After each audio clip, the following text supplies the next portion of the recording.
Hello and welcome to another one of the Michigan Military Technical and Historical Society vehicle restoration videos. This will likely be our final video for the 2021 season. It's getting cold here in Michigan. This building doesn't have very good heat, so we will probably have limited work time out here.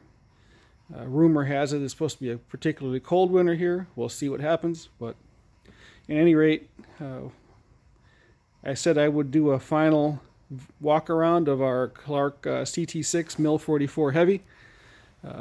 Once I got the seat back, and I got the seat back today and got it mounted. This vehicle arrived here in this building just 2 years ago. We got it delivered, I believe it was 2 days before Veterans Day in 2019. I remember it well because the very next day we had a fairly substantial snowstorm, and I remember thinking that how lucky we were that we got this thing, that the trucking company got it delivered when they did, because had they been 24 hours later, we would have been unloading it in 8 inches of snow and trying to drag it in here. As it was, we got it in here on a cold but dry day, and but it also is, it's a good indicator. This took us 2 years to do.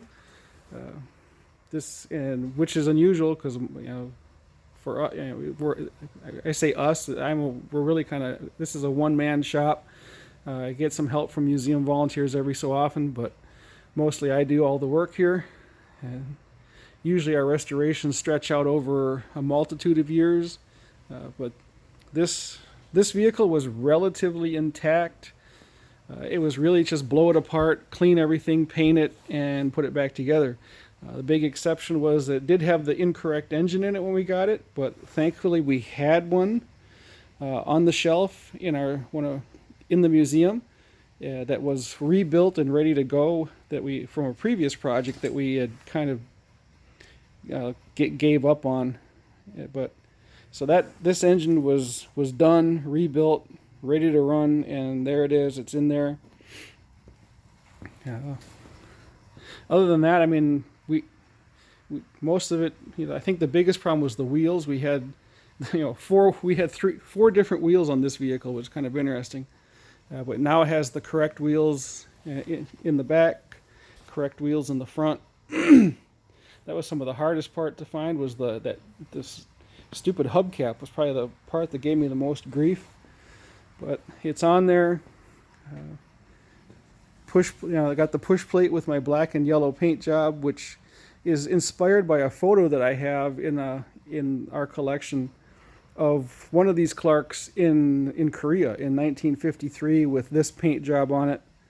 And so I wanted to replicate that because I thought it looked pretty cool. So those of you who've been following this will remember that our push plate had been cut down and narrowed, and you can kind of see where I went out to Yankee Air Museum and I traced their push plate and then used that to make pieces for each side to patch it. Yes, I know my welding is not that great.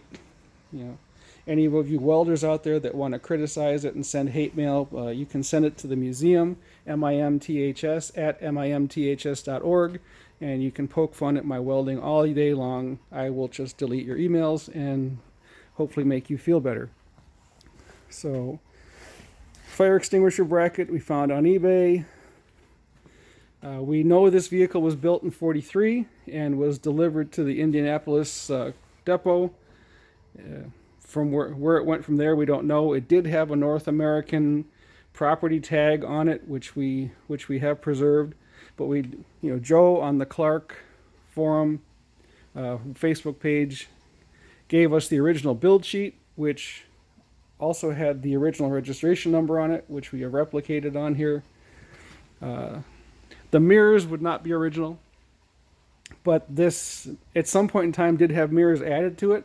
So we decided to put mirrors back on it, and I believe these are reproduction CCKW mirrors that we picked up at the MVPA Nationals.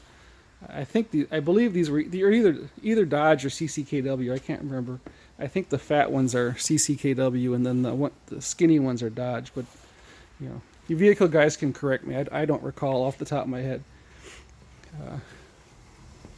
Got the original. We were lucky to have the original air cleaner on it when we got it. We did convert it over to a paper filter because the bottom was rusted out and it wouldn't hold oil, so making it an oil bath was impractical. We were very lucky to find the original ignition switch on eBay. We still are looking for the correct steering wheel. This is a later Clark steering wheel, but it will do for now. There's our newly arrived seat. A lot more comfortable than just sitting on top of the toolbox. The back end, we named it the Galloping Greek in honor of our friend Socrates, who we lost earlier this year. There's your battery box. We have the toolkit for it with, I think we have almost all the correct tools. I think there's a few we're still searching for, but for the most part, they're in there. And so there it is. It's ready to go. I'm still not entirely sure we're going to be able to get it into the museum. The fenders at their widest point appear to be about half an inch wider than our widest door that we currently have. So I don't know what we're going to do. So it's probably going to end up living here, and then we'll probably maybe just take it to shows. But I really want to thank everyone who helped. All the guys on the Facebook Clark page, the fine folks at AAA Sandblasting who were able to actually handle these big heavy fenders, and gotta say thank you to my father for helping me get the fenders back on it, because without his help I probably would have ended up in the hospital. Didn't realize just how awkward they were until I took them off.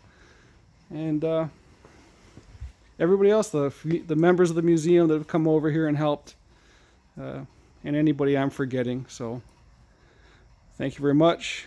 There it is. Hopefully you'll be able to, we're hoping to take it to the MVPA Nationals next year and maybe get it to a couple other shows around the area and let people actually see it, if we can't actually get it into the museum at this point in time. So with that, I'm going to sign off for the 2021 season. Hopefully you'll check out some of we'll probably do some videos from the museum over the winter where it's warmer. And then in the spring, we'll pick up our vehicle restoration series over here with the M151 with the NTAC launcher on it. As you can see, there's been a couple of warm days, and so we've been out here and just kind of stripping it down, getting it apart. And as you can see, the engine is somewhat ugly. This is actually cleaned up. And I've been soaking it with oil and hoping that we can free up this and maybe save this engine. But I highly doubt that we'll be able to save this transmission. So stay tuned and pick up the adventures of the M151 in the spring of 2022. And until then, everybody have a safe and happy holiday season, and we'll see you next year.